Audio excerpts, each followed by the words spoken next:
Bismillahirrahmanirrahim. Assalamualaikum warahmatullahi wabarakatuh. Apa khabar murid-murid Ustaz Darjah 4 Sayyidina Ali? Moga-moga murid-murid diberi kesihatan oleh Allah Subhanahu wa taala. Alhamdulillah, pada minggu ini sekali lagi kita dapat bertemu di dalam kelas PDPR untuk subjek akhlak darjah 4. Jadi Ustaz minta yang melihat video Ustaz pada hari ini, marilah kita sama-sama membuka buku teks masing-masing di muka surat 34. Muka surat 35. Maaf ya. Okey, hari ini kita akan sambung di muka surat 35. Okey, setelah 2 minggu lepas kita telah pun mempelajari adab-adab berjiran di muka surat 34. Jadi sambungan pada minggu ini insya-Allah kita akan melihat fadilat beradab dengan jiran. Okey? Minggu lalu kita dah belajar adab-adab berjiran. Apa yang kita kena lakukan pada jiran kita, apa yang kita kena buat dengan jiran kita.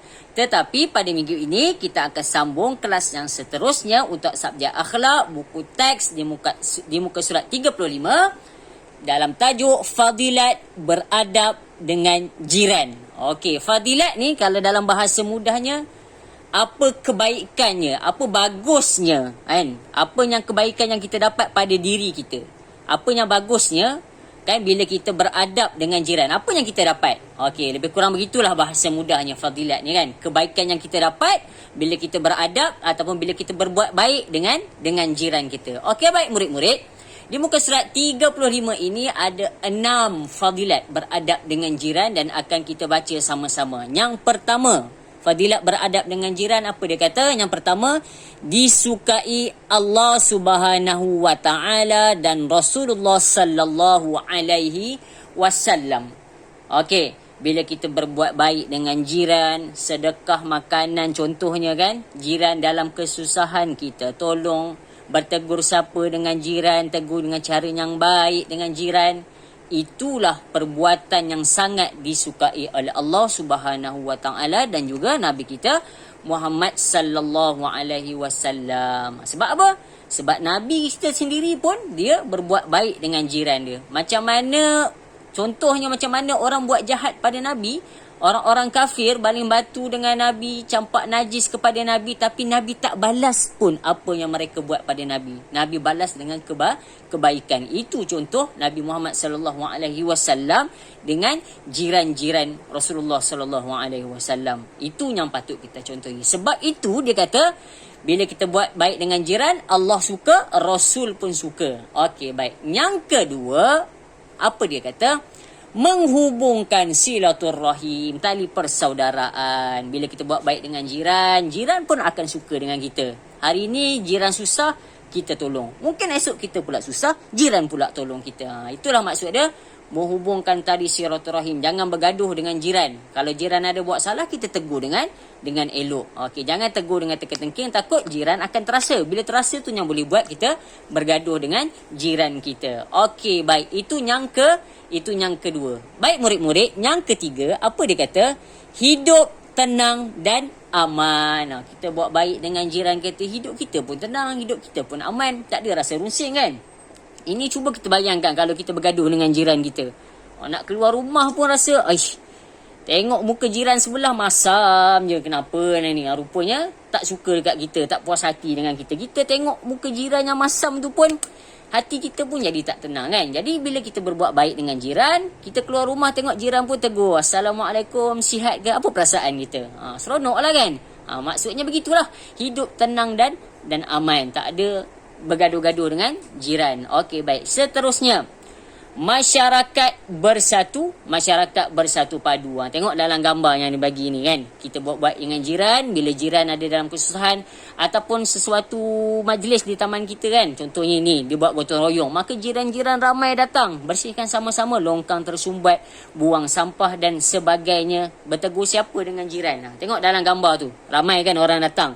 Cuba kita tak bertegur siapa dengan jiran, bergaduh dengan jiran. Jiran sebelah bergaduh, sebelah kanan bergaduh, jiran sebelah kiri pun bergaduh. Kalau kita nak buat kerja gotong royong, tiba-tiba siapa yang datang? Kita seorang je. Apa perasaan kita? Kan?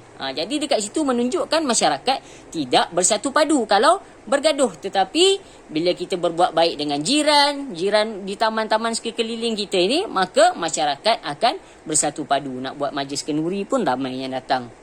Macam dalam gambar dia buat majlis gotong royong, dia buat gotong royong kan. Tengok dalam gambar tersebut ramai yang datang untuk membersihkan kawasan-kawasan taman.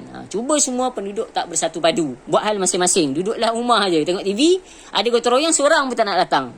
Dapat tak kita bayangkan apa jadi dengan kawasan di sekeliling rumah kita kan, ataupun di taman yang kita duduk tu? Mesti tidak bersih dan sebagainya, sebab semua buat hal masing-masing kan. Longkang sumbat buat tak tahu je. Jangan kita nak mengharapkan pekerja-pekerja kontrak yang kutip sampah tu dia nak buat semua.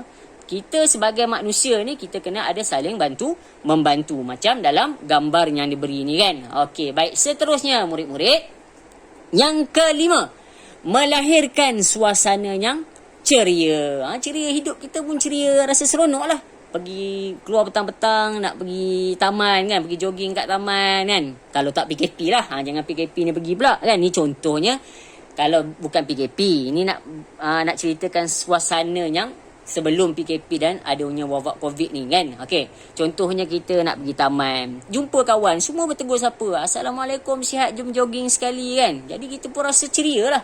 Cuba awak pergi jogging dekat taman rumah awak, ramai orang jogging tapi semua buat sendiri, buat tak tahu. Apa perasaan awak? Awak kenal itu jiran saya tu, awak tegur dia buat tak tahu. Apa perasaan kita kan? Rasa tak ceria lah. Awak pun tertanya-tanya dalam hati, ada buat salah apa ni sampai dia tarik muka dengan saya ni? Kan?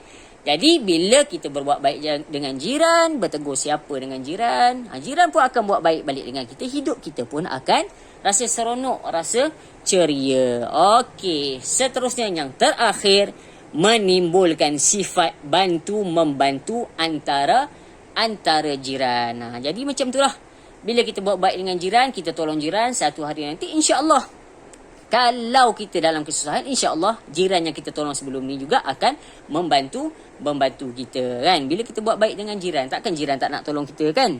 Okey, contoh kalau kita bergaduh dengan jiran, kalau kita susah agak-agak jiran nak tolong, tak nak tolong kan, sebab gaduh. Jadi pentingnya kita berbuat baik dengan jiran. Sebab apa? Sebab berbuat baik dengan jiran ini sangat disukai oleh Allah Subhanahu Wa Taala dan Rasul kita Nabi Muhammad sallallahu alaihi wasallam. Baik murid-murid, alhamdulillah hari ini kita dapat mempelajari tajuk fadilat beradab dengan jiran. Jadi ustaz doakan apa yang kita baca pada hari ini, apa yang kita pelajari pada hari ini dapatlah kita amalkan dalam kehidupan kita insya-Allah. Okey, sekian daripada ustaz. Wabillahi taufiq wal hidayah. Wassalamualaikum warahmatullahi wabarakatuh.